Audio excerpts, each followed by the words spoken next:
Okay, where are you? Come on, I'm going to start out this week the same as every other week, waiting for somebody to show up. Announce your presence. We're waiting. Hello, hello. Hey, there we go. Got a couple of you in already. Great. It looks like a Patrick Foley. I recognize that face. Okay, and we're up to 5. Good morning. This is Bruce Ferguson from The Art of Fire, and we're going to have a nice broadcast for you today. Good morning, Jennifer and Patrick. I'd already identified. Good morning, everyone. Okay, fine. If you really want to laugh, check out the YouTube live we did just 15 minutes ago, making a goblet from bottle glass. And it's kind of funny. Barbara from Dortmund, Germany, welcome aboard. And Sharon and Joanna. Okay, so the title on today's episode is Commemorate and Memorialize. And since Joanna's here from the UK, I have a real quick question. In the US, we always use a Z on the ends of words, especially ones that say I's. So in Memorialize, we use a Z. And I'm just curious, Joanna, do you use an S in the UK when you write the word memorialize, or an SC? I know, what a way to start the day off. Okay, so, yeah, you never know where my mind's going. Good morning, Kimberly. Good morning, David. Okay, somebody said an incoming call on this phone is going to decline, actually disappear. Okay, so what we've got in store for you today, we're going to have a very special heart made today. And this was ordered by Joyce. And in case you've watched previous broadcasts, not my wife Joyce, another Joyce. It's for her mother, Vicky. And this is to memorialize her father, who recently passed. And if you're familiar with most of support groups for different conditions and whatnot, usually they'll have different colors associated and bands and hats and everything. So that's the reason for today's heart. We've chosen the color purple. Okay, so we'll also have an urn. We'll have a lid made for the urn, and then we'll have a paperweight. So when it comes to memorializing, that's easy for you to say, and commemorating, we have a lot of different options. So we can make urns, such as this one here. We could even make one that's in the shape of a ginger jar, okay? And also we can do solid work, okay? So these here are the cats, and you can actually see some of the ash material in those. So a lot of folks choose to memorialize their pets. Those are the cats that we do. We can also do it in paperweights. I'll come in here for a little closer view of some of these. And in fact, we can actually put cremains into most any vessel we make, okay? So we're going to start off with a purple heart. Here are our hearts. For those of you that missed Valentine's Day, it's still not too late to express your love, okay? Joy, coming up on 1 year anniversary of your father's passing. Sorry to hear about that, but we hope you're doing well. Oh, Joanna says you think you could have both with a S and a Z. So I could move to the UK and not have to use spell check. Okay. All right. So there's the hearts. Your pronunciation would be Z instead of Z. Okay. Okay. So we're going to start off with a heart, and then we'll come on back over here and get into these others. Let's do the winners of the drawing. Kimberly Cox, you've won this beautiful vase that was made last week and offered up for participating with your comments. Anyone that comments this week will be entered in the drawing for this beautiful paperweight right here. It does not have any ashes in it. Okay, so let's go ahead and meet the man of the hour, or the moment as it were, and that would be Todd Hansen. Good morning, Todd. Good morning, Todd. Okay, so Todd's going to be making a purple heart. Okay.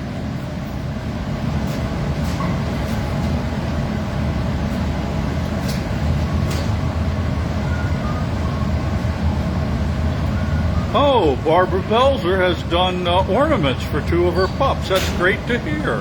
Okay, so Todd's getting his first gather of clear glass.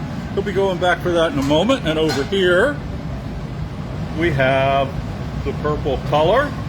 And are these white accents in it? Yes. Okay, so here is some white frit that has been spread out over the marver, so there's a little bit of space in between them.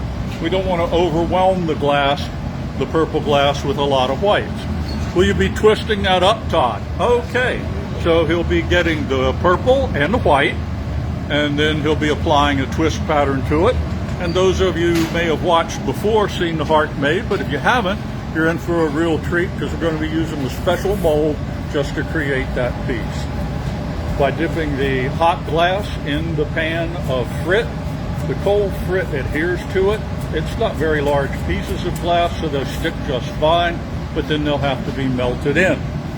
If we were getting very much larger pieces of glass, or if we were, say, doing cane or something like that, we would probably have to preheat that glass. But with a frit, it's not a problem. Todd's reheating the glass in a unit we call a glory hole. It runs at about 2,300 degrees. It's just a ceramic tube, basically, with doors on it and a heck of a lot of heat. While he rolls through the white frit that's on the marver, you should be able to see some of it get picked up. He changes the angle to cover the tip, and there we go. So that's probably about the last time you're going to see those white spots really clearly. As he adds heat, the metal oxides involved in the glass are going to start glowing orange. You'll see a little bit of white trail as he twists it, but that's about the last shot of that real white like that. After it's annealed, it'll be apparent. So as I was saying, the glory hole runs at about 2,300 degrees, and its purpose is simply to reheat the glass so it's malleable and we can work it. When we bring the glass from the furnace, here Todd's doing the twist. You can see it start to take effect in the upper reaches, and all those little dots are now turning into lines. The friction against the tabletop, where the glass is held against it and turned in one direction only, is what gives us those lines. Now he's at the bench and he's using the shears to hold the tip of the glass. When we twist the glass on the tabletop, the marver, the very end of it usually doesn't get the full twist we want. So by applying the shears and holding it steady, you can see it's got a beautiful line. So you can see the white there, but they're just like little lines right now.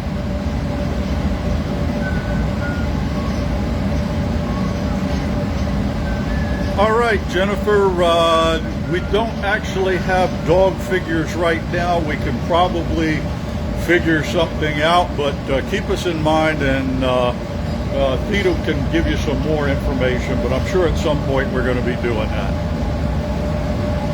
Okay, so we've got the glass twisted up right now, and at this point, Todd gets the reheat done and he'll shape it on the marver.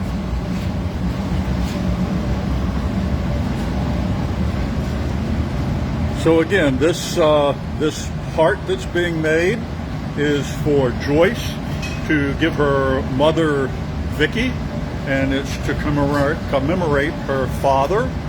And so it's a special order, and we're more than happy to do those. Todd's expanding the bubble in there by putting the air in the pipe, holding his finger on the end.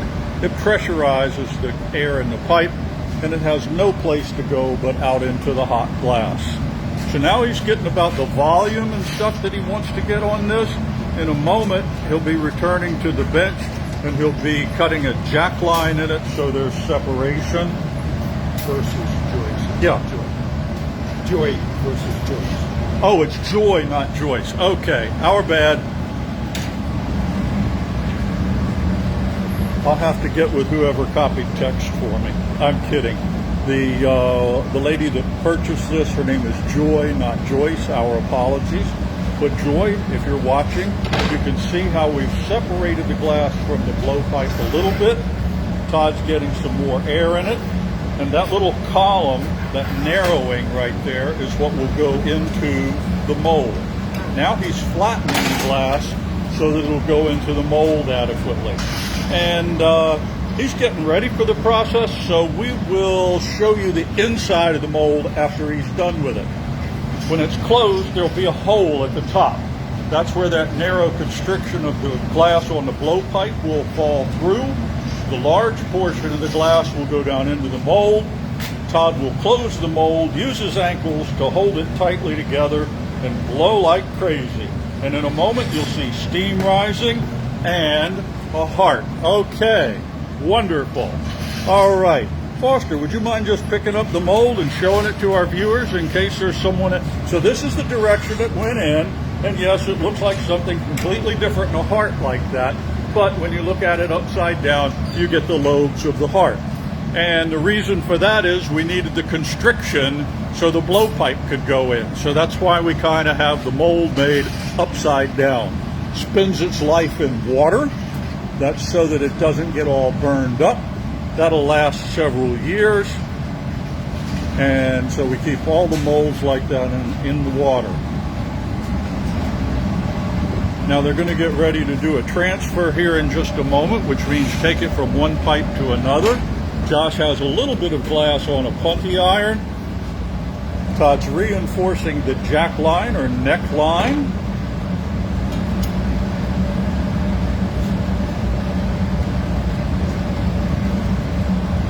A little drop of water on that constriction, and when he taps the pipe, it will come free. There we go, another successful transfer. Yeah, Bridget, we get it. She says the mold, she must be a teenage boy because the mold looks like something else. Yes, it does, especially upside down. Who makes the wooden molds? Art Reed. Okay. So we've got the heart transferred to the punty iron, and now what we'll have Todd work on is the little curlicue down at the bottom. So when that piece breaks off down there from the blowpipe, it's a little bit thick and the opening might be a little wider than he wants. So what he'll do is heat the lower portion of the heart and then use his tweezers to stretch it out a little bit by gripping very gently. You can see how he's lengthening that end of the heart. And then he'll mark a spot to break it free by using his shears, but not trying to cut all the way through. He can compress it, and then a little water on that joint. He'll lay it on the arm of the bench as a support and tap it free. Off it goes. So now a nice, real delicate tip on that very small opening. We need to leave it open because if we closed it off completely, the air inside would actually inflate when it went in the glory hole and heat it up. Interestingly enough, when we would bring it to the bench and let it start cooling down, it would actually suck in. It would actually decompress. So that's why we have the opening on the end. Todd will use his tweezers once more to create a nice, graceful curve to it. The mold is a little heavy, Joanna. It's a few pounds. I mean, it's nothing crazy, but there we go. So now we have the heart on the putty iron, and the next step will be to take it off and drop it into this cradle and form a hook. So here comes Todd with the heart. Again, a little bit of water right into the joint, and he'll tap it and it will rest in that cradle. Nice delicate touch there, and off it comes. And you can see, since the glass is cooling, you can see those white streaks within that beautiful purple. All right, Todd will bring the hot glass back over and create a hook. He gives a little bit of shape on a marver just to round it out some. And in this process, he takes his time. He makes a nice firm contact and then draws up gently. You don't want to come up too fast or it'll thin too much. And then he peels the glass upward. He's not raising the pipe. He's peeling the glass up, a snip, and it comes free. And there you can see him putting the hook on.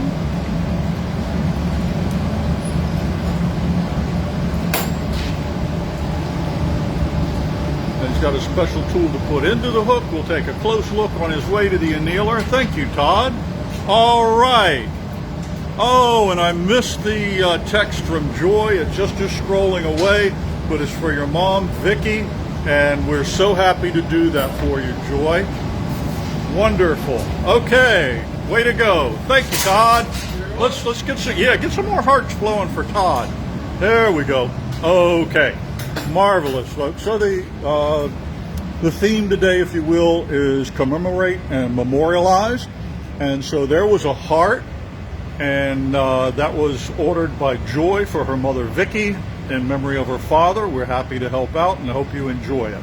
So next is going to be an urn, and it's going to be in this pattern right here, which is kind of a leafy pattern with a mixture of purples and greens, and it has a white interior.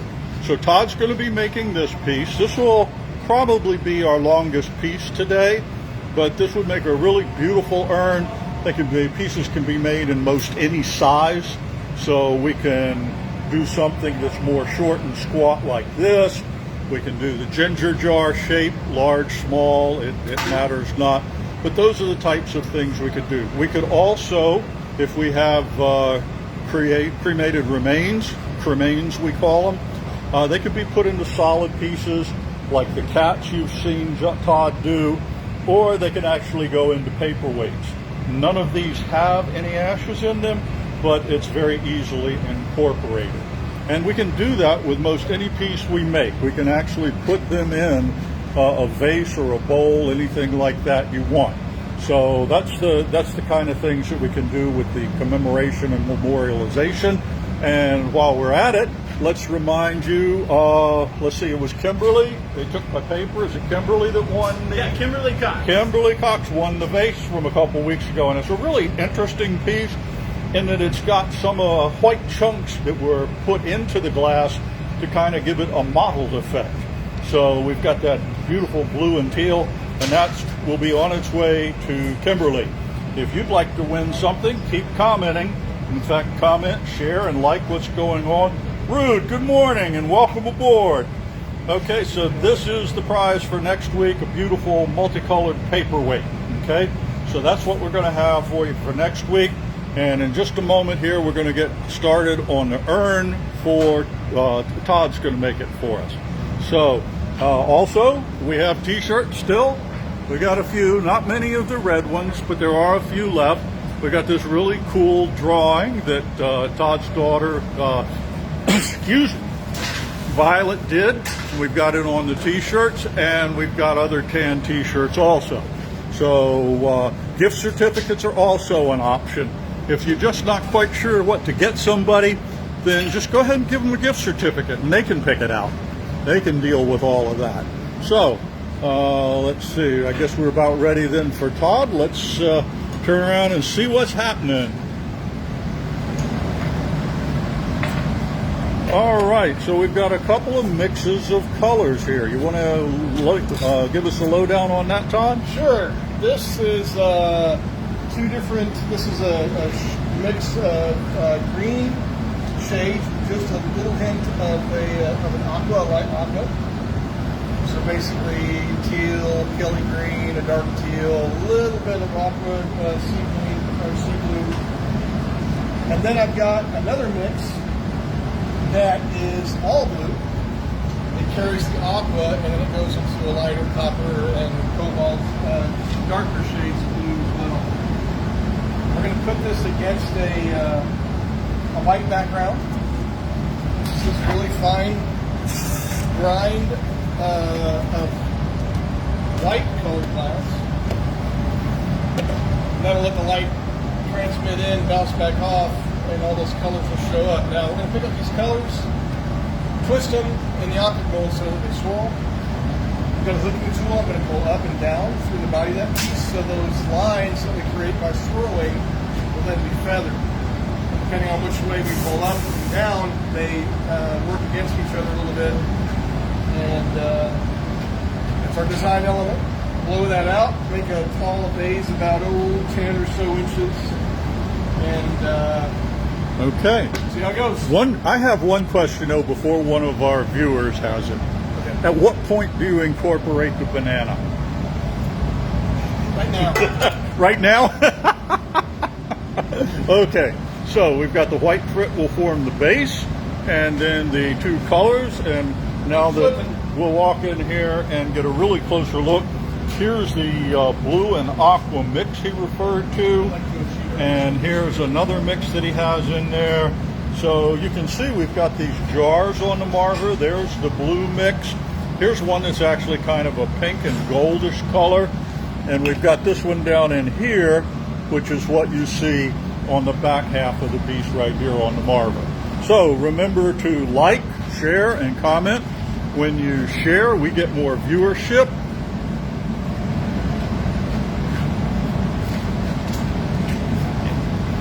Yeah, we get more viewership. And now I know what the people on the TV newscasts feel like when someone's talking in their ear while they're trying to broadcast. Somebody comes up. I'm partly deaf on one side and completely on the other, so it makes for some real interesting conversations around here. At any rate, Todd's ready to go. He's gathering out of our furnace over there, which is running at about 2,030 degrees, holds 400 pounds of molten clear glass. We use the clear glass so that we don't have to make the same color all week. So he's using the marver right now to shape the glass.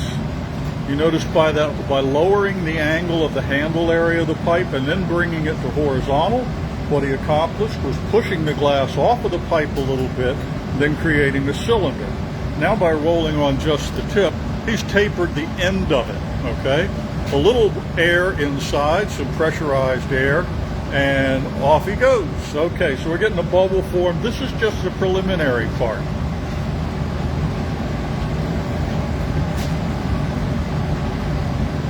Okay, so now he's got this marvered, maybe a little more air, so it's just a little bit, and then, oh yeah, David asked him a question a minute ago about do the ashes affect the workability of the glass? And the answer to that is not really. I mean, you would have to put a lot in to do it. So the nice thing is you don't need a lot. What's that? You don't need a lot to be able to see it. Yeah. And it doesn't impact the compatibility of the glass with that small volume. Okay.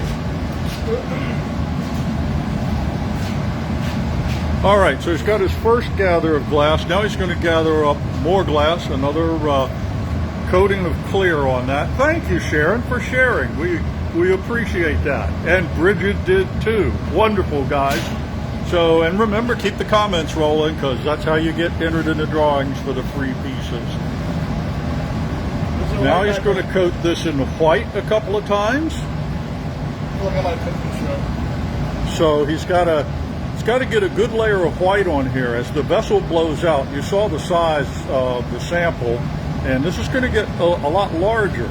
So as it stretches apart, we don't want the white to be separating from Mix itself. light colored glass, little garlic powder, kosher salt, white and ground pepper.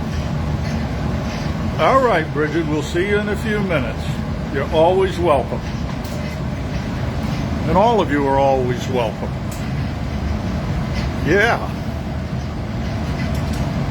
All right, so a little more heat to melt that white in, and then he'll come on over and get another coating of white. He might do this as many as 3 or 4 times. It all depends on how much white gets picked up. So it's not so much a formula of I will do this X number of times. If he were to get enough white after 2, he would stop. Are we stopping or going for more? Ah, we're going for more. Okay. I like to make sure it's nice and dense because that's our background. Okay. So this white is going to form a background for the transparent colors. And what will happen when the piece is finished is when it's in the light penetrates the transparent, goes down to the opaque white layer, and then bounces back at your eye. And one of the most common phrases that glass blowers use is it makes the color pop. It's much more effective than when, oh, that's a nice pop. You want to do Rice Krispies commercials? Okay. Josh will have the snap, I'll have the crackle. crackle will be the sound of my knees. Okay, so. Pop is my dime. Yeah, okay. So he's got his white on there, and he's going to get this all melted in, shaped up. During this process of adding color, dipping the gather into the bowl with frit, sometimes it changes the shape of your bubble inside. That would be particularly true if you were really pressing hard on the marver. So now is an opportunity to straighten things out, smooth them all out, and then make sure that the bubble is well established inside the gather of glass. Probably one of the worst things we experience in blowing the glass is when we close off the bubble. We've got no air inside it, or it's separated, and we've got to work on it. So by just a little bit of air, we can see the expansion. And another interesting thing is the shape of this gather that he has right now. You see this forms a conical shape moving upward from the end of the pipe, and then at about the halfway point, it starts up another cone going down the other way. This is going to help him when he gathers next, because it's going to predispose the glass to being in that shape. And he wants those two shapes, and he's got the frit laid out specifically on the marver so that the all blue that you see closest to the edge of the marver will go on the area near the pipe, and the greenish blue teal colors will be toward the tip of the pipe. And that wide spot in the middle of his gather, that little equator, if you will, that can form him a nice place for separation. There'll be a little mixing of the colors, but not much. Right now he's making sure that he's got two good lines. Let's take a look at the green. See how he's a nice straight line toward the middle, but on the outer edge it's all rounded because he really doesn't care. He wants a straight line when he gathers the green on the tip of the glass, and the blue is kind of the same thing. He's got a nice straight line down there, and those are the 2 points that will meet at the equator. And then if we wanted to move the equator, we could have a rotated axis. And if we did it, are you a good bubble or a bad bubble? I think that one's a good bubble. Looking like it. So Todd will gather the glass up. He may strip some off after he comes out. That's why he's raised the pipe to a high angle like that, to let it drizzle off back into the furnace. You can see that that gather of clear glass maintained the shape of the two cones with the wide spot in the middle. Now, on this first one, he holds the pipe with a handle downward, and this brings the blue right up to the equator. And that's really not a technical glass blowing term, but it'll help you understand. And now by inverting the angle, he concentrates the green down toward the tip of the glass. Neither is winter shits, but we managed to work that in every show. Okay, so another coat or two. Okay, so we want to get pretty good coverage on this, but we don't want it super dense because he's going to be twisting it. All of those dots of color, if you will be turned into lines. When the glass is twisted, each of those little, well, do you gather after all colors? Not always, Rude. We put a layer of clear between the white and the transparent in this case, so we've got that separation of a little clear glass to make the transmission of light easier. A lot of times when we're doing a piece, we don't necessarily gather over the last application of color. What will you be doing, Todd? Will there be another layer of clear? No, this is it. This is it. And one of the reasons I like this is, and it's a good question about gathering and not, I like the texture in this. Okay. All those little chips of color, the different shades, cool, it's very, very slightly different rates. And what happens is you get a texture with each of those little bits. And by swirling it and then pulling it, it really makes a really pretty pattern. It almost puts a sort of a very random fine facet to the glass. Not precise at all, it's just very organic, but I think it's really pretty. Alrighty, so there you go. There's our explanation, Rude. So the answer is sometimes we do and sometimes we don't, but we usually do it for a specific reason. And that was a great explanation of Todd's reasoning.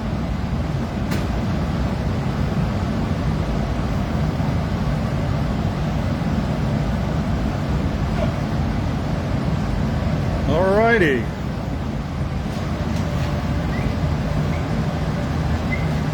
Yes, Karen, we do incorporate cremation ashes into blown glass.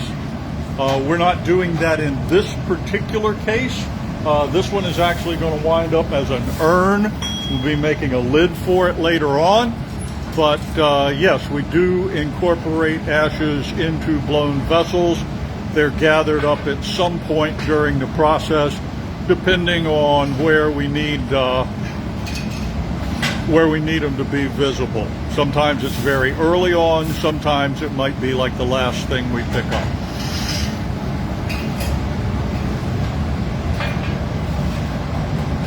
So now Todd's using that same old trick of turning the iron in one direction and typically staying in one spot, and that causes the swirling pattern. All of those bits of frit then turn into kind of straight lines. Now every once in a while he'll roll across the marver a little more, but that's for shaping, to get the side more symmetrical and keep the proportions of the glass exactly where you want.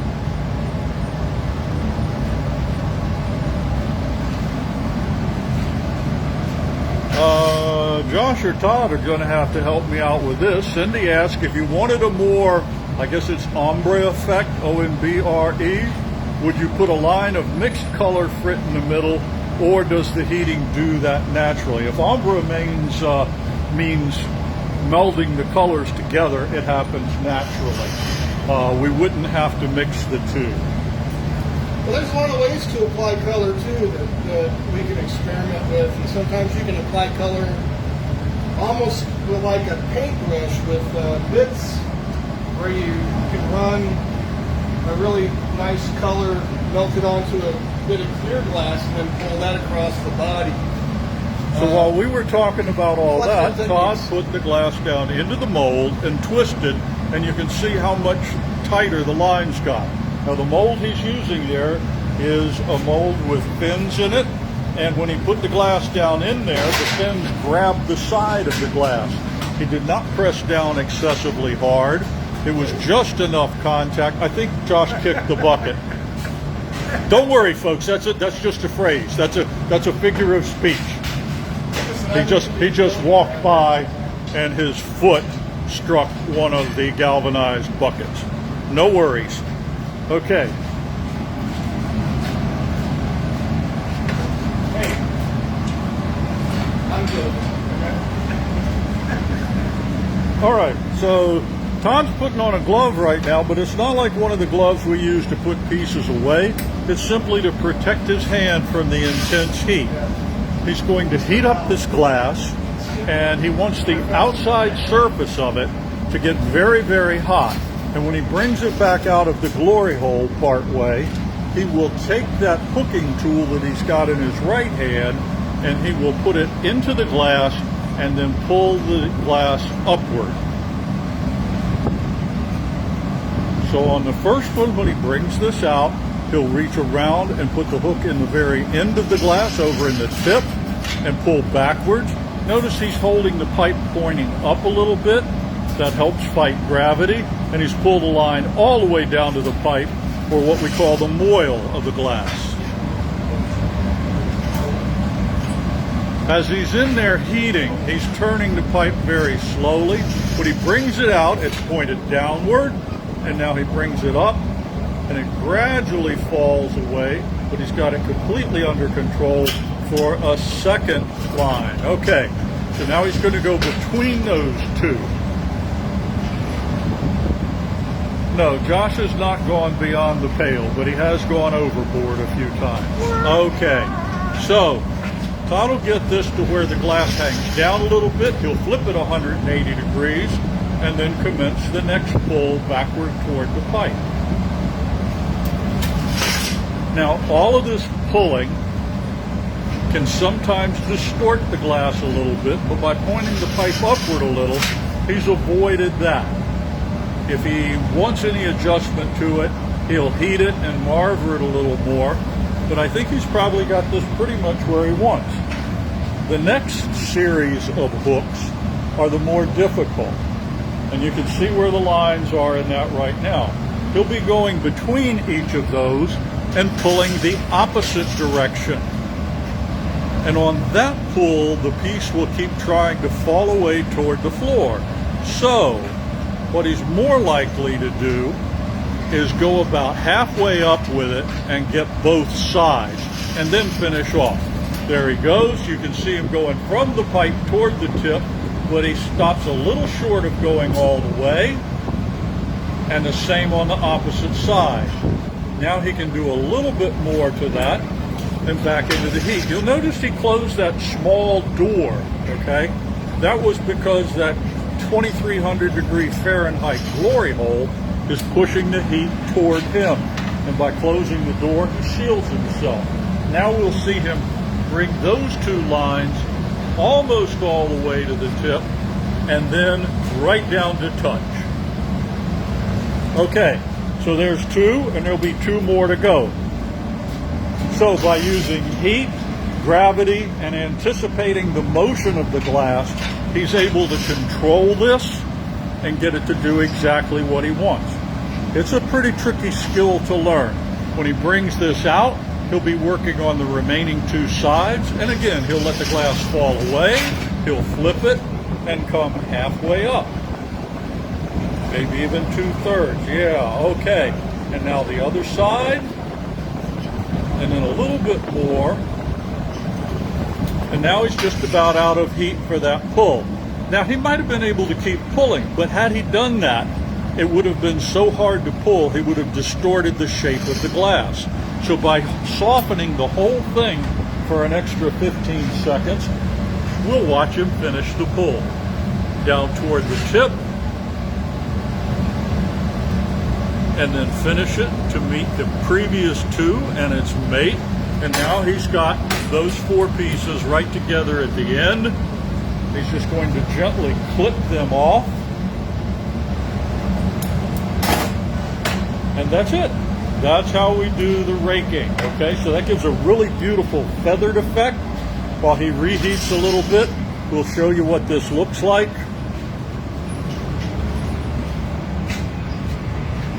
So you can tell by looking at the lines upward and downward which direction those particular rakes went. And that's what gives him the feathered effect. So all of this is by way of decoration. He's got his bubble established in there. He's got enough glass for the volume he wants, but he hasn't really started making the piece yet. This is the decorative aspect, and you can see that's taken a good little while. But anything that's going to be as beautiful as this is well worth the wait.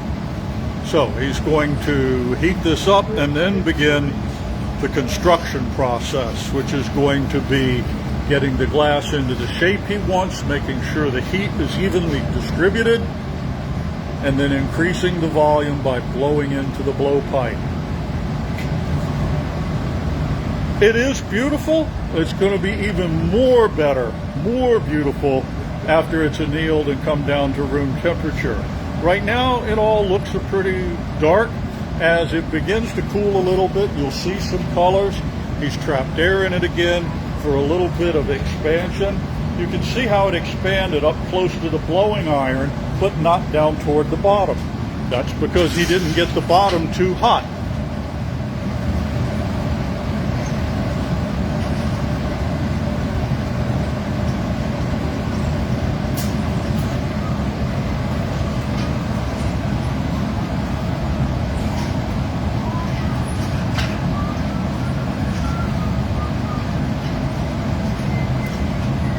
Alrighty, make sure you comment, like, and share. I'd like to remind you too that gift certificates are available. If you'd like to buy a piece of glass for someone, visit our website at artoffire.com.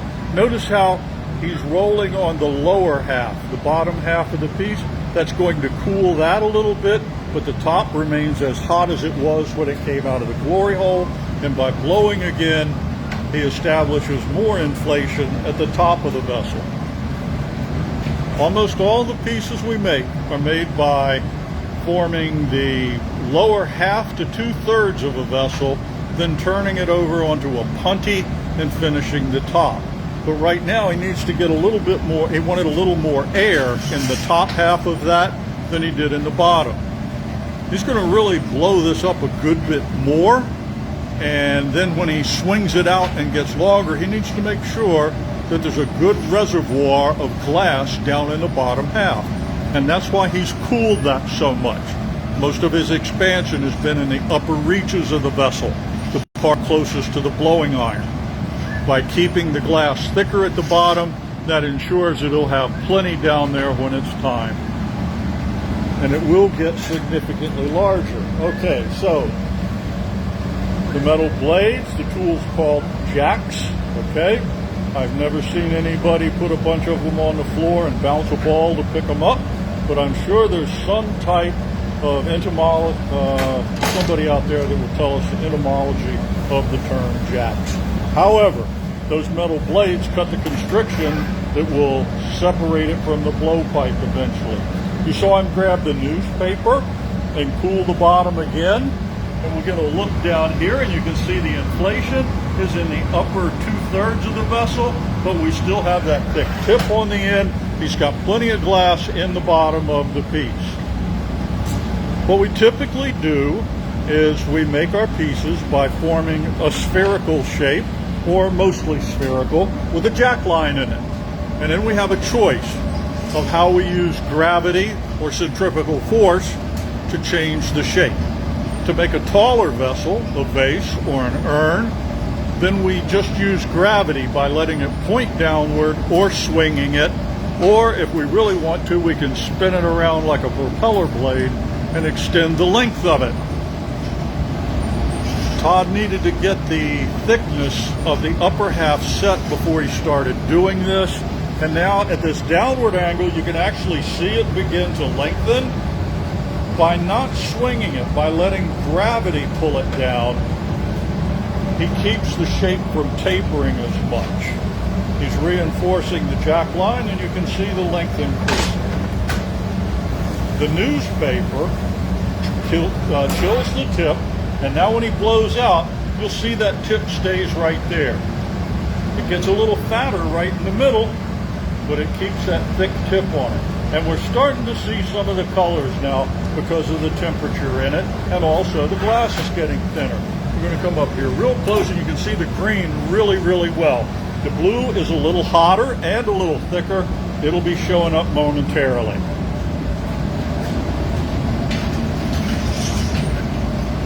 Paper training, yes, David. Yeah, that's an important part of what we do.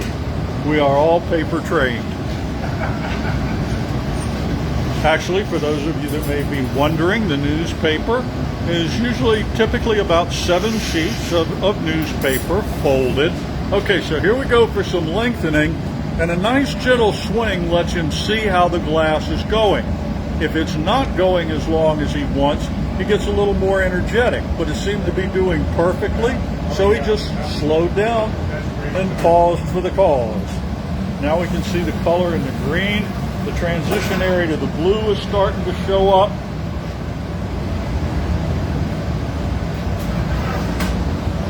And now from that little blob of glass, and now you can really kind of see the raking in it too.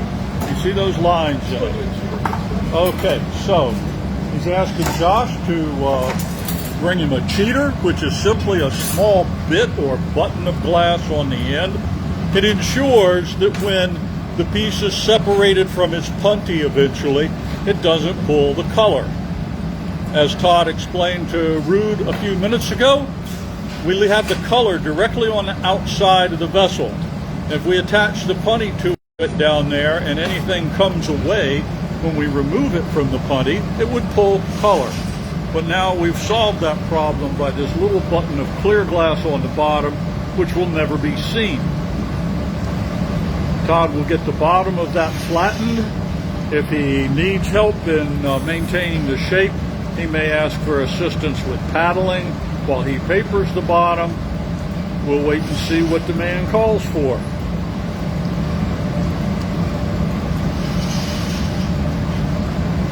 All right, you'll notice that he wasn't very deep in the glory hole, and it's only the tip of the glass that's orange.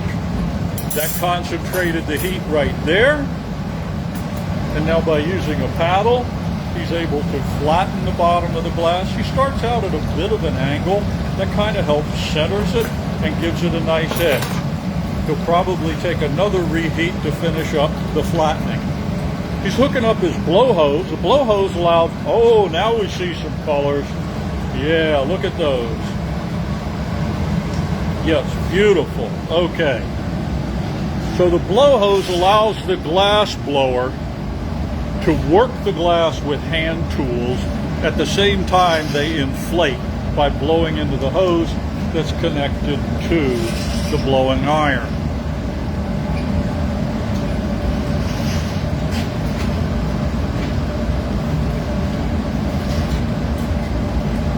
Yes, Lynn, it's gorgeous. Yep, guys, we appreciate the comments, and it is a gorgeous piece of glass. So now Todd is going to be blowing a little bit, and we'll see if he requires any help with a paddle.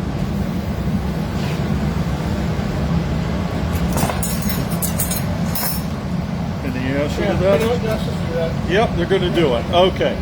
So the reason he's going to go ahead with the help, finally ask help. It's like a guy asking for directions, okay? I'm lost. Where are we? No, not really. He's not lost. However, by Josh doing the paddling and Todd having the paper to hold the glass in place, he doesn't distort the bottom 2 or 3 inches of the piece. So we'll try to get a good look at that. Todd will blow gently while holding the glass in shape. And now he calls for Josh to press in on the paddle. Notice how the area just above the bottom still has that gentle curve. By blowing and papering, Todd kept that. The flattening will allow it to sit level on the tabletop. All right, he shakes his head yes. And Josh has learned to count the number of rattles when he shakes his head and knows that it's time for a punty. The punty is just a small amount of glass on the end of a pipe. You notice that Josh is making this punty a little bit bigger than some of the other pieces we've seen. And that's because this piece is bigger, and we really needed to grip onto that button that's at the bottom of the piece. Josh will bring the punty over and present it to Todd. Todd will place it in the center, right where that button is. And then if he needs to, he'll adjust the centering. We're going to watch it here. By using his tweezers, he can get that in line, nicely centered. The Sofietta, or puffer, allows it to cool that joint right there. If that was screaming hot when they took it off, it'd wobble around on Josh a lot. And there you can see all those beautiful colors. Okay. All right. And now Josh is going to take it into the glory hole. Right now we've just got the lip of the vessel, or the top portion of it, heating. That's because that's what needs to be worked next. That area was cold enough to fracture. It takes a while to reheat and get it malleable again. So we'll probably see Todd holding it in a posture like that for the most of this reheat. When he pulls the piece back like that, the lower 2/3 of the vessel don't get nearly as hot. Every once in a while, as he pushes that into the glory hole, it heats all of it in what we call a flash heat, which is just a few seconds, and it serves to keep the body of the vessel well over 1,000 degrees. We'd like to keep it up there, maybe even 12 or 1,300. And this is all Fahrenheit for your Europeans, and we're happy to have you with us.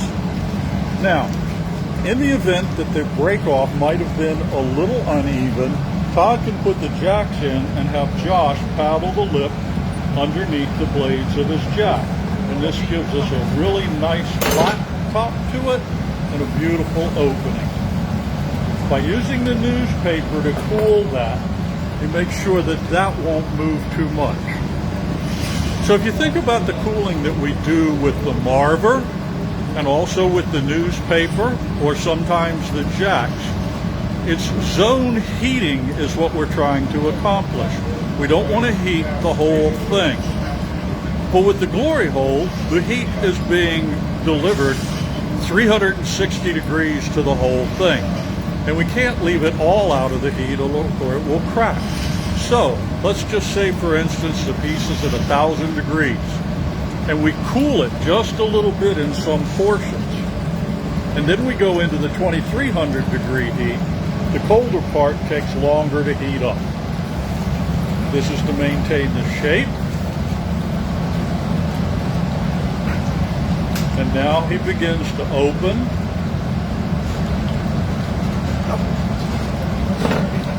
We're really getting the taste of the colors right now, really beautiful. And we'll be posting pictures after it's out of the annealer tomorrow. Someone asked a question quite a while back about would the videos be available on Facebook? Yes, at the Art of Fire page. We have all the videos all the way back to August 25th, our first one. Yep, just click on videos on the Art of Fire Facebook page, and they're all there, yeah. Live and in living color, playing the part of Damon Wayans. Okay, you can see where the heat's concentrated in the upper reaches of the vessel, and it'll work now on the final shape.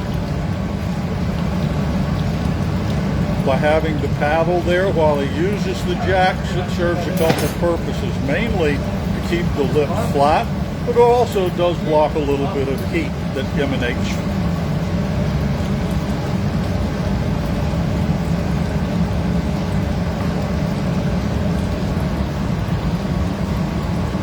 The colors are amazing, Joanna. We're really, really happy with this one. It's beautiful. Remember to like, share, comment. Tell your friends to come watch. We'd love to have them. So now Todd's heating the upper reaches. I saw him reach for the Sophietta, the puffer. I'm kind of guessing that he is going to use it, but I'm not sure.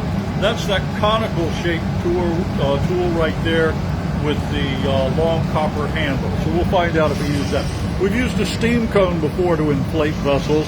This is another way of doing it. And we'll see if he uses it or if he's going to fake me out. What's the Italian translation of Sophietta, Bruce? What? I'm sorry, what's the Italian translation of Sophietta? I don't know. It's just an Italian word we use. What is it? I don't know. You don't know either. Okay. Unfortunately, I don't think we have any Italians watching today. And all words don't have English equivalent. In fact, I bet if there was a good translation for Sophietta, Americans would already be calling that in the English language. So the mere fact that we call it Sophietta, yes, David Hogan, that was a reference to In Living Color, and no, we do not have the Fly Girls. Okay, so he's puffed that out. You saw the shoulders get larger. He'll begin to open that up a little bit more and get the shape he would like.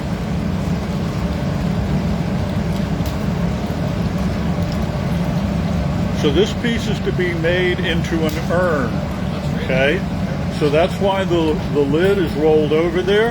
And what Todd's going to do is take measurements of the inside opening and get this just right to where we can make a top for it or a lid in just a little bit. So this piece is not being opened fully out to the lip. The lip is rolled over toward the center of the vessel. But we've got a measurement, and that's what's going to make cutting the lid into it all right. So we're just about done with that.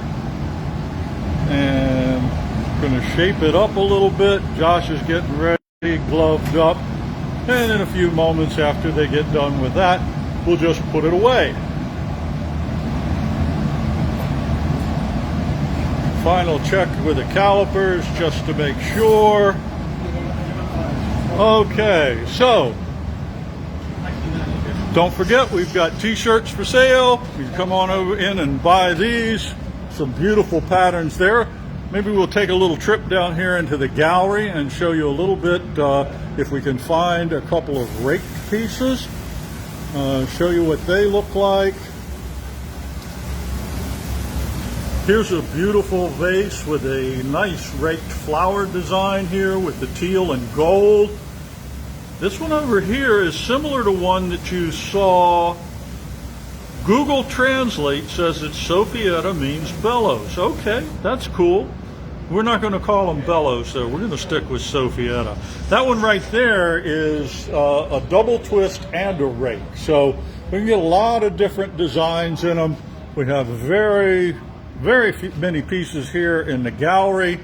I'm not seeing any other raked designs right off the bat, but as you can see, we've got an awful lot of glass here. And actually most of this here's a really pretty raked design into a trumpet vase, okay? So this is really quite nice.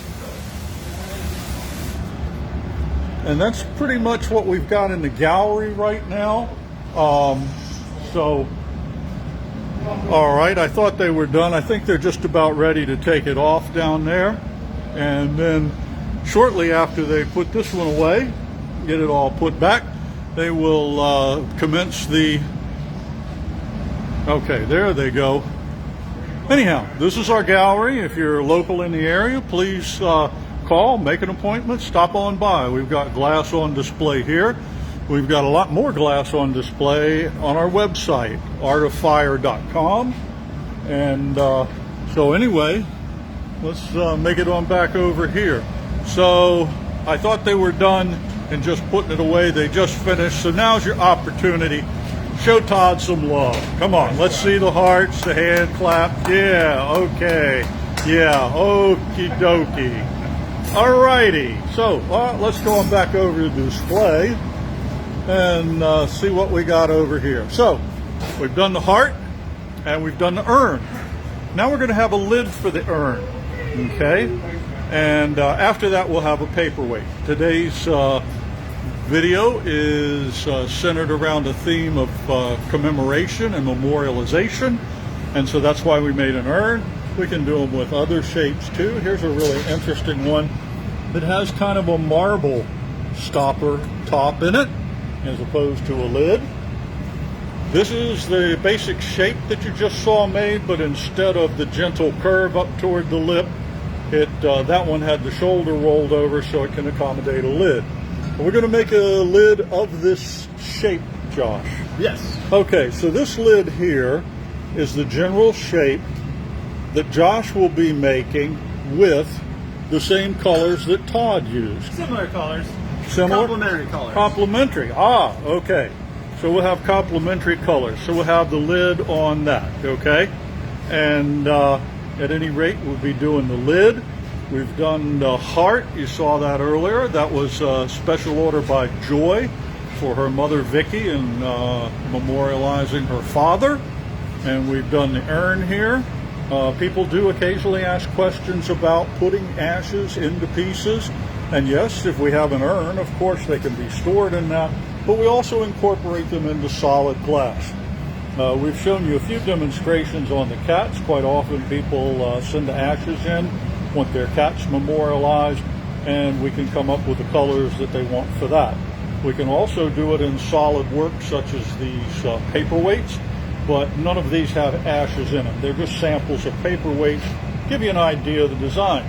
And while we're talking about paperweights, this one right here can be yours if you keep commenting.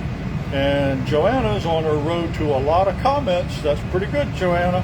So if you comment, you get entered in the drawing, but it is a totally random drawing. In fact, Josh runs the little program that does that. Josh, yes. Does someone get multiple entries for multiple comments, or does it kick them out after one time?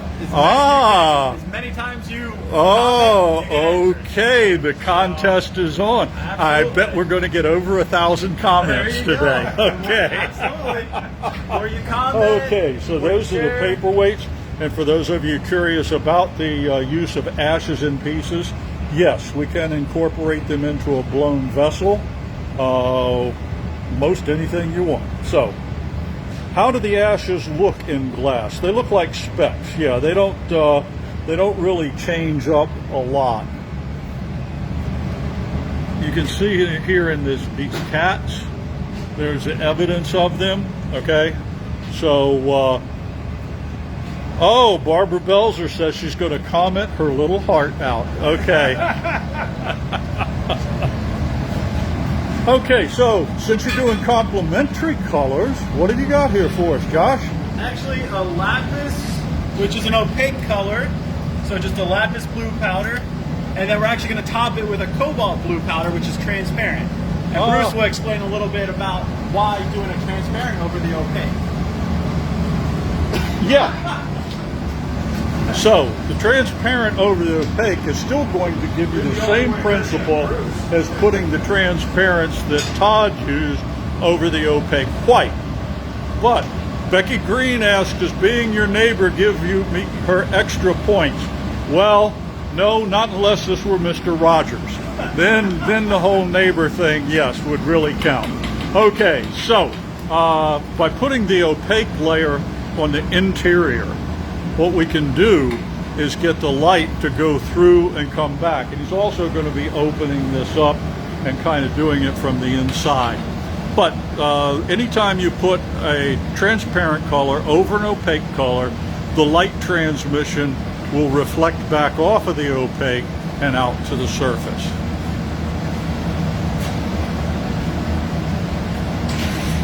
Okay, so just a couple of gathers on this.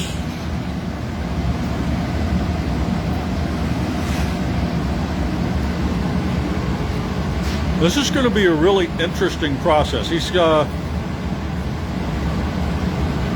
only caliper measure the interior, or did you take another of the shoulder? Just the interior. Okay. And I have an idea of how wide the overall vessel was, and that's kind of what I'll base the lip of the lid on. Okay. So, just a general idea. So let's walk over here and take a look at the calipers.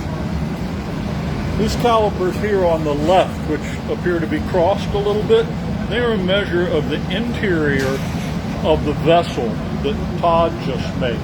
And what Josh is going to do, there'll be like a little lip or wall, if you will, on the underside of the lid that he makes that fits down into that. And then from that, it will be folded over sort of to expand maybe like into a top hat a little bit. It'll be curved, it'll be a really elegant shape, but the idea is just like that black top I showed you a few minutes ago on that ginger jar, it will go down into it and then spread out on the upper shoulders. So he's getting a really good coat of the lapis blue, a really brilliant opaque blue.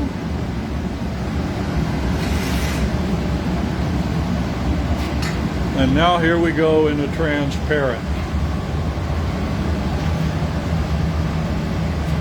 Did you say that was the cobalt? Cobalt. Cobalt. Cobalt blue on top of lapis blue. So the really deep color, but it kind of give a glowing effect with the light mixing. Does Theta get entries? Yes, but when her name comes up as the winner, we eliminate her. That's right.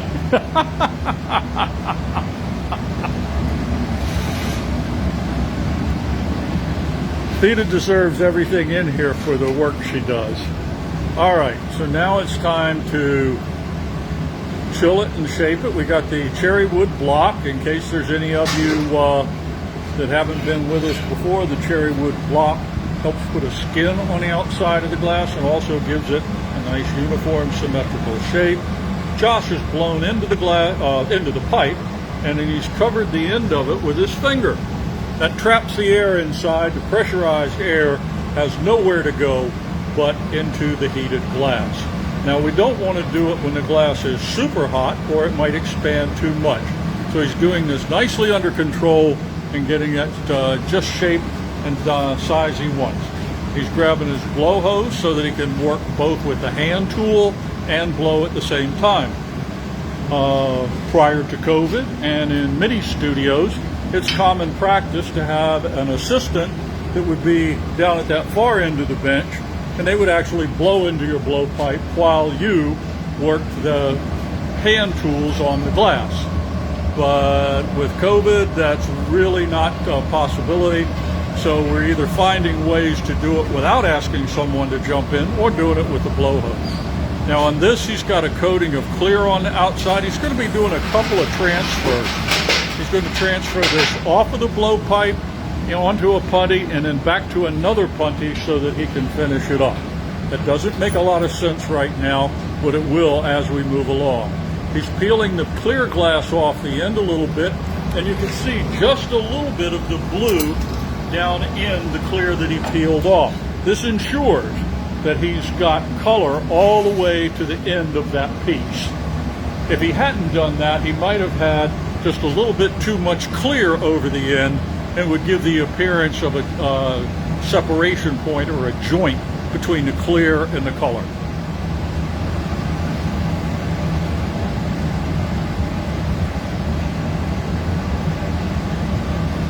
In the early stages of working a piece, we heat all of it. You can see that the entire piece is in the glory hole. That's because he wants all of it to blow out when he comes to around to blowing, and also because he wants the heat evenly throughout the piece. The cherry wood block stays in water all the time. It's a nice tight grain. You can still see the steam coming up from it. Josh has capped the end of the pipe. The process is sometimes called blow and cap or cap and trap. We call it blow and cap. And you can see that he's inflated this into a more spherical shape where the glass begins to swell from the blowpipe. That's where the opening of the pipe is. So that's how we can find the end even when the color is opaque and the bubble is completely hidden from view. Yes, Joyce, we can reuse scraps. We do remelt all the clear scrap, but we don't remelt the color because that would contaminate the mix. But we do have sources to recycle, and we've even had people that in the past have taken just different chunks. So let's take a real good look at this now. You can see that he's placing a jack line out there and he's pulling the piece away. So that bulbous end that you see on it is going to be the top of the lid. The kind of smaller diameter, but still, say, 2 inches larger than the pipe diameter, those will be the walls that go down into the vessel. And that jack line that is closest to the pipe is the one he'll use to separate it. He's making a lid to an urn, which is Todd made just a few minutes ago. And I see that Theta beat me to the response as she usually does.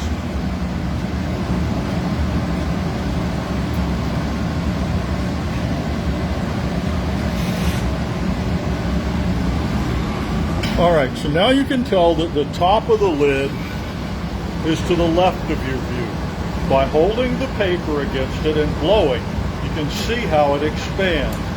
Now, he's going to cut both the jack lines down. The one that is going to show the wall or the portion of the lid that goes into the piece, he cuts down to the diameter he needs to go in by checking that right there. Okay, so he's transferred the measurement of the calipers. Yeah, I'll find the word. He's transferred the measurement of these calipers right here, which showed the inside measure, to those calipers over there on the bench. So that tells him that when he hits that size right there, the lid will go down into the vessel, and we won't have to grind it away any. It'll be just the perfect size.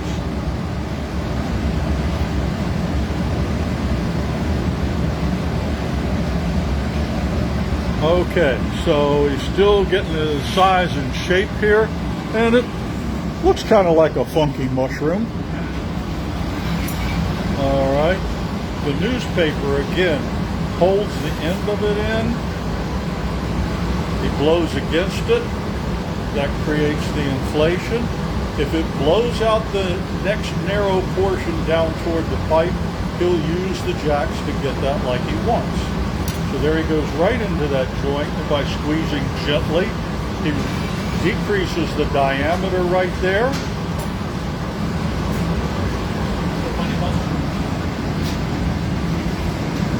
So now they're going to put a punty on this wide end of the lid.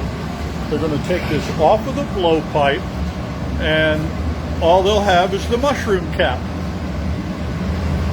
Okay, so once they have that, Josh will work on the wall that goes down into the piece.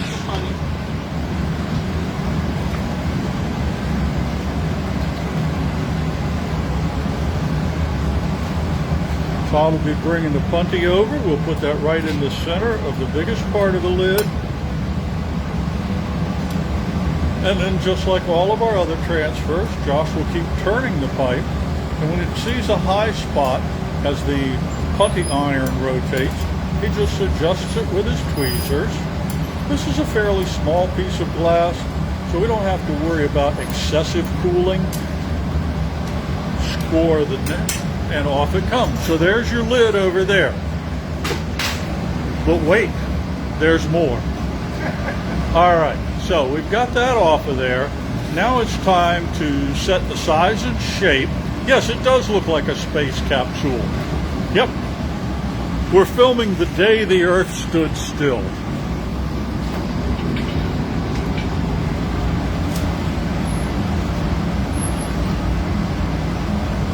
All right, trivia, folks. We know Ries played the part in the remake.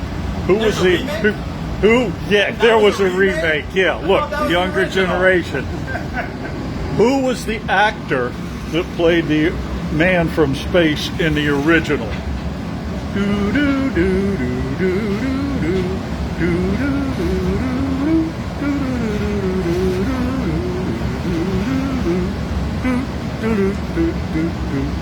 Come on, I can't sing that again.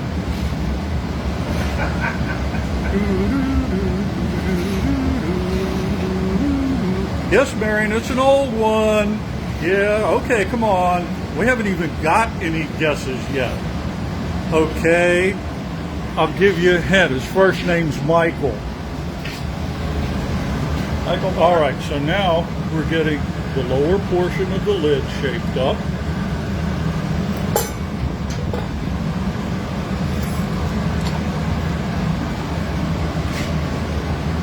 What was the question again? Who was the actor in the original Day the Earth Stood Still who played the part of the man from space? Ries. No, that was not the original.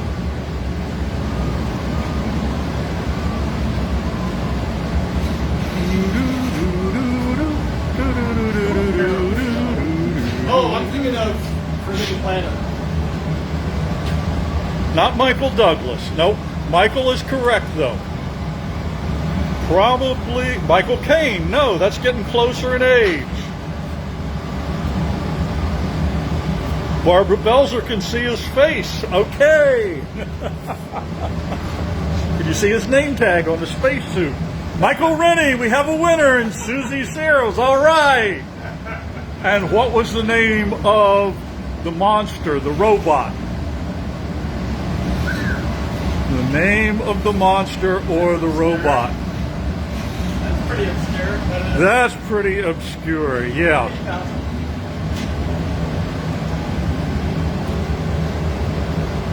All right, so you can see how we've got the portion of the lid that's going to extend into the urn. The diameter is set, and as long as it's a nice straight line on there, it will go down in.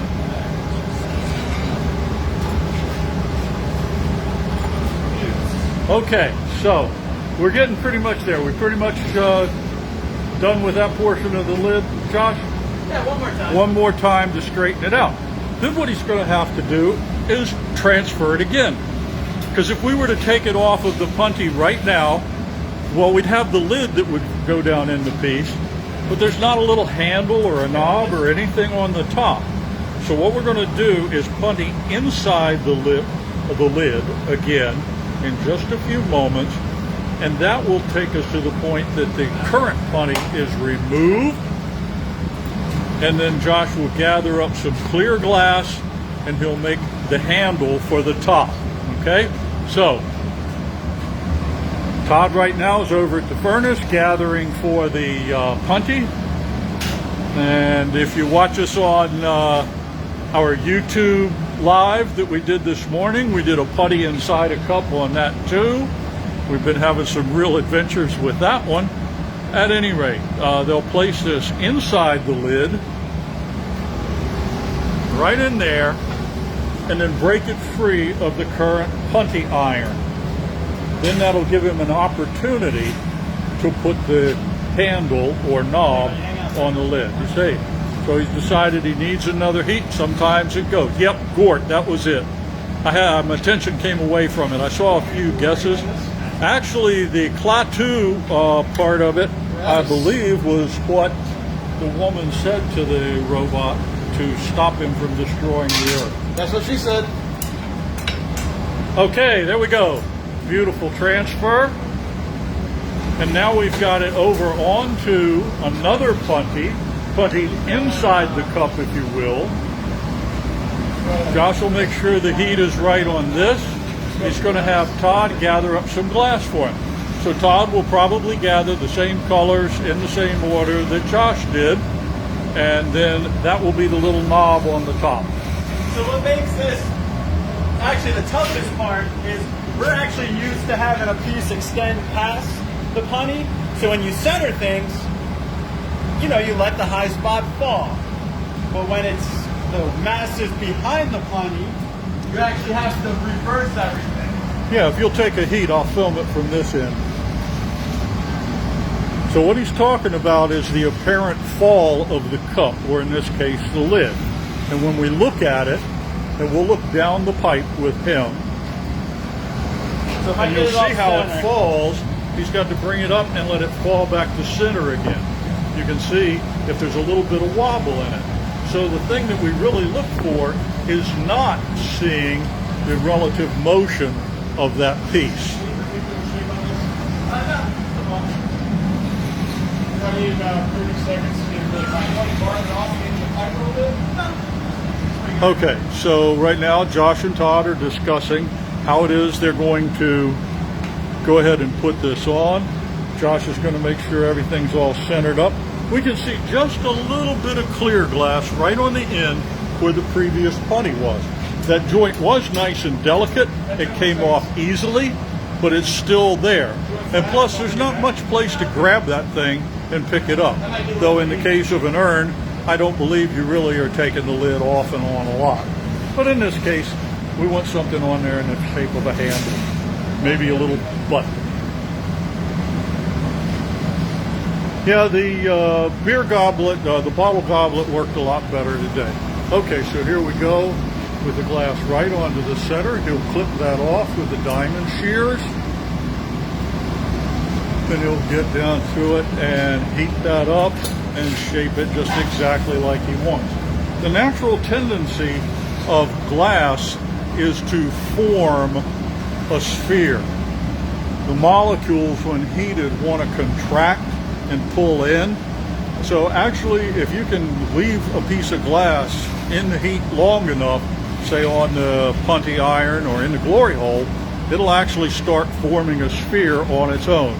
It's blue, Antoinette. It's blue.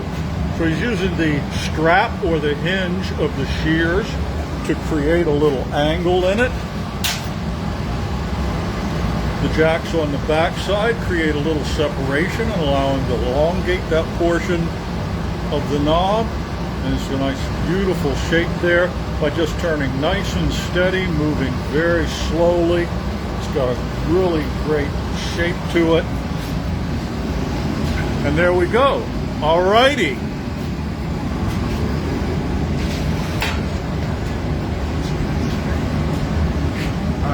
No, I don't believe so. Okay.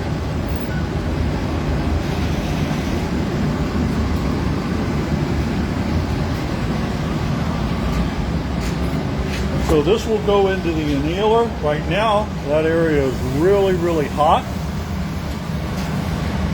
It's just cooling that juncture a little bit.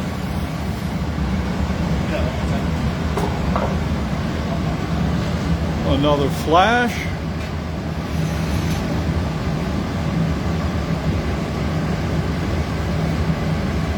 And when we have pictures posted online, you'll probably see this lid in the urn. Was this a special order, Foster? This was for one of our customers who asked that this be made. Okay, here we go, a little tap of the iron. Comes right off. Todd gets it into the annealer. For those of you, well, before we get on to any explanation, let's hear it for Josh and Todd, the dynamic duo with a urn and a lid. Yes, yeah, you've earned that lid. Okay. Oh man, that was bad. That was really bad. Okay. In that case, you're probably relieved that I'm going to say let's go back up here and try to sell something. No. Okay. So with today's theme of commemoration and memorialization, we've had the heart that was ordered by Joy for her mom Vicky in memory of her father. We've had the urn that was made at a customer's request, and Josh just made the lid. And the next thing we're going to see is a paperweight. Okay, so these are all items that we make that can and sometimes do incorporate cremated remains. So I'll give you a quick. Todd's actually going to be adding in some ashes for this paperweight. Oh, for this paperweight? So people can Okay. see an idea of Okay, what that so process is like. Todd, as Josh just said, when he makes this paperweight, we'll add some ashes. So let's take a quick review of what we've got. We did a heart earlier, beautiful purple heart with some white streaks in it. Again, that was ordered by Joy for her mom Vicky. And then we did the urn right here. I'm sorry I don't have the customer's name, but someone asked that that be made. And then Josh just made the lid, and you can see now how the lid looks, and you saw the process. So we'll have the lid in the urn. And Cindy was asking who made the cats on the whiteboard. who made the cats on the whiteboard? That was Violet. Violet, Todd's daughter, drew those quite some time ago. Okay, sometimes the urns might have like a marble-ish tape-shaped stopper in them, and we can do cats. Cats are really kind of a form of paperweight. Here's some beautiful round paperweights, different cane designs in them. Here's one made with a rose stamp. The glass is pushed inside in the form of a rose. And again, the paperweights can be made with ashes in them. And our understanding is that Todd is going to be making a paperweight with ashes. Let's go take a look at the ashes. So here we are. So this is an order for a small round or paperweight. They'd like that teal aqua mix that we were using, the green teal aqua that we used for the previous container. This is just a finer grind, finer layer, thinner, so it'll be a little more transparent. We're going to get a core of clear. I'll pick up the color. Once I get the color, I'm going to pick up the ashes. I'm going to melt all these together. We'll put a layer of clear glass over that, and then use the marble making tool to make a nice round sphere. All righty. All right. So here we go. So remember to like, share, and comment. If you'd like to order something, you can check us out on artoffire.com. That's our webpage. Call us at 301-253-6642. You can use the comment section right now to get hold of Theta. And don't forget, we have gift certificates available. So if you'd like to order something but you don't know what to get for someone else, give them a gift certificate and they can pick it out. We've got t-shirts for sale still in case you want to dress like us. I can't imagine why. Can you just? We're pretty cool. Oh, we're pretty cool. Okay, yeah. We feel so. At least we think we are. We feel so cool that we wear these out in public. Actually, we sometimes do. So, all righty. Now, Todd's getting all the glass together. And let's see. Oh, he mentioned a marble making tool, which you haven't really seen used in any of our demonstrations. And this would be it. Let's get it up here in the camera. It's a metal ring that's welded onto the end of a handle, okay? And at some point, Todd will be using this to roll the glass in it and create the perfectly round shape. I had mentioned that glass tries to attain a spherical shape when left to its own devices, but that would take a heck of a long time to try to get a marble or a nice sphere. So by using that tool, we're able to create it. And we've got some of the rings of different sizes depending on how big a marble we want to make. Wow, I thought that was going to be a really big marble. That was the calipers he used for making the urn. Okay, so he's got a small gather of glass on the end of this iron. And getting his tools arranged on the bench. And then it'll be off for another gather. Then we'll begin in a moment to start the color pickup.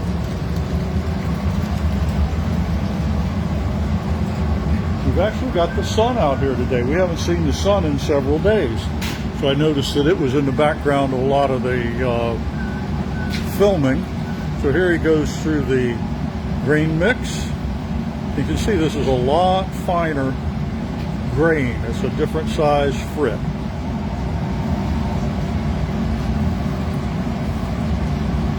It doesn't take a lot. Thank you, Jana. Appreciate that. She said, I love that you explain everything so well.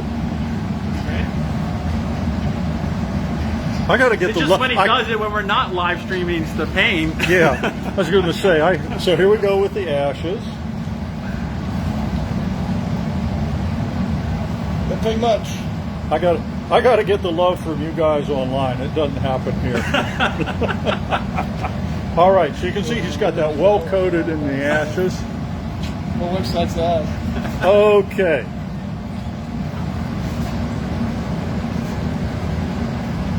Enjoy the sun because it's still cloudy in Hanover, Maryland. Wow. Okay. Well, we're lucky. We've got a little bit of sunshine.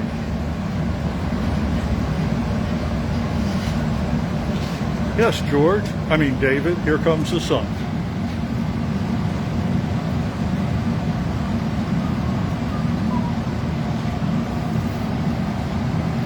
All righty. Put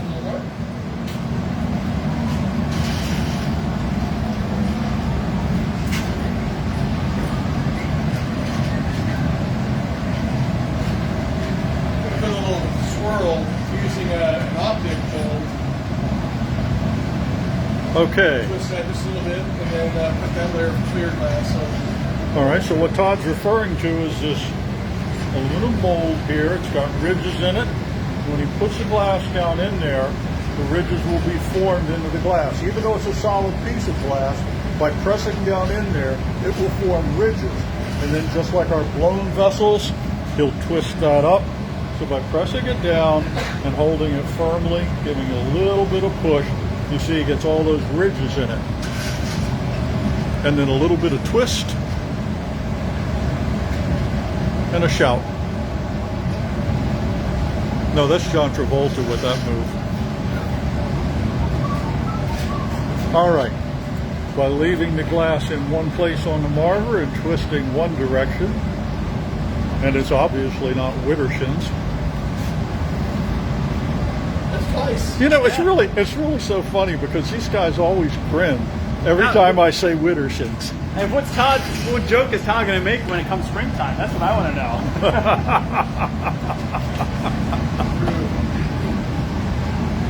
All right, so as he said, he's getting a gentle twist in this.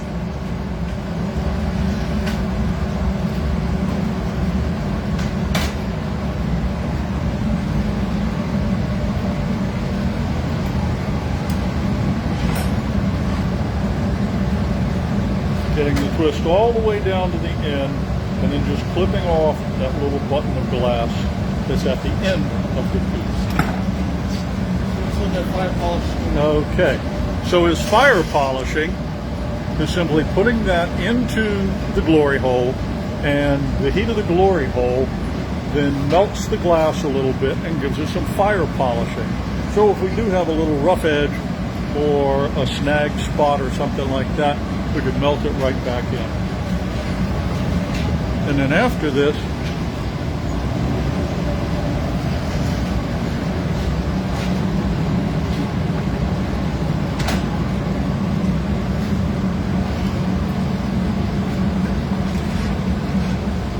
we've got the cherry wood block. Can you do a horse wedding? Because David Hogan just said Frau Blucher. May That's bad. Cloris Leachman rest in peace. Yeah. All right.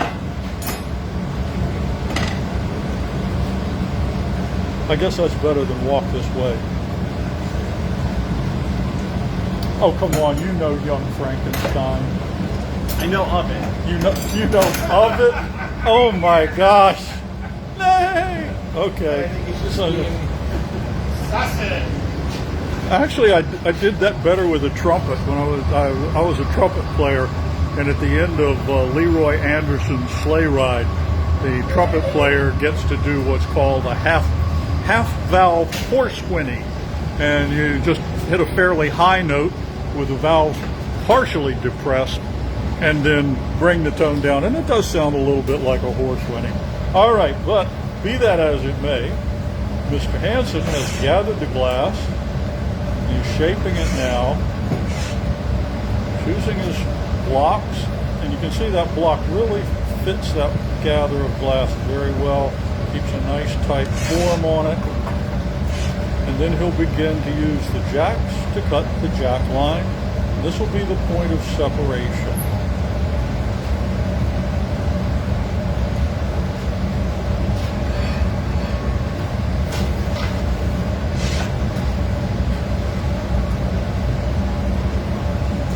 You can see the spherical shape beginning to come into play just from the heat of the glass and the way it was moving.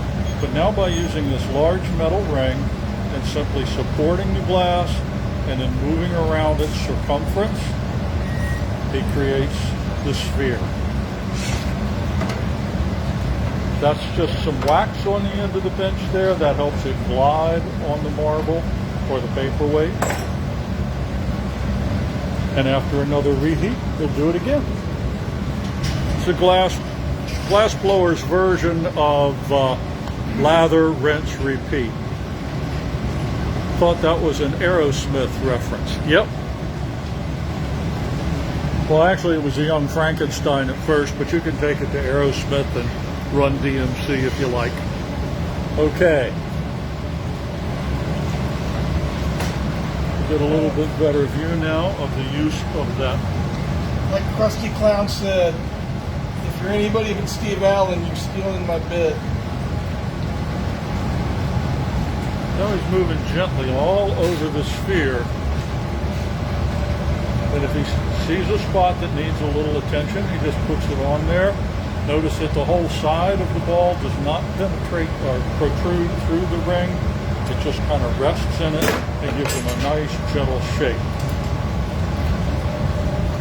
By holding the piece upward and then using the jacks under like that, he's able to create a flatter joint. The blades that are closest to the ball are kind of like lifting up on it a little bit, and that creates a nice flat spot. So in the event that you're doing any grinding, See if Bruce can get a close-up of the ashes. yeah, now you can see the ashes in there. Here we go. Okay. And you can see that nice flat spot he created on the bottom with the jacks. We'll get around here with it. And that will minimize the grinding that has to be done. Because that piece has a portion of it which is connected to this iron right now, a little scar of that will remain, but just a quick buff up with the grinder and he'll have that off of there.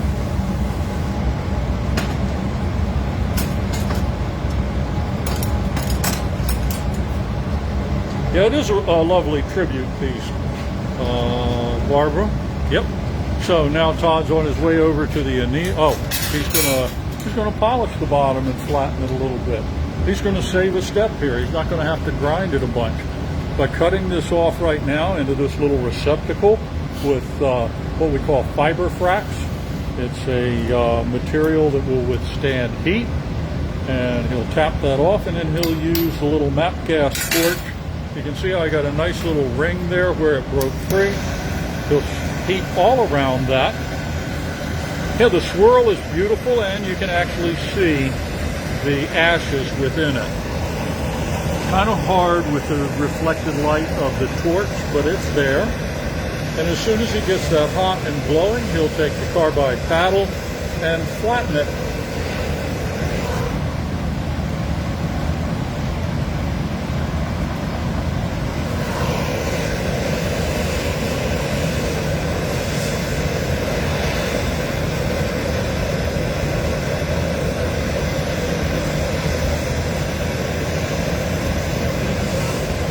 So when he gets this done, the piece will sit perfectly flat, and it won't require a bunch of grinding or anything.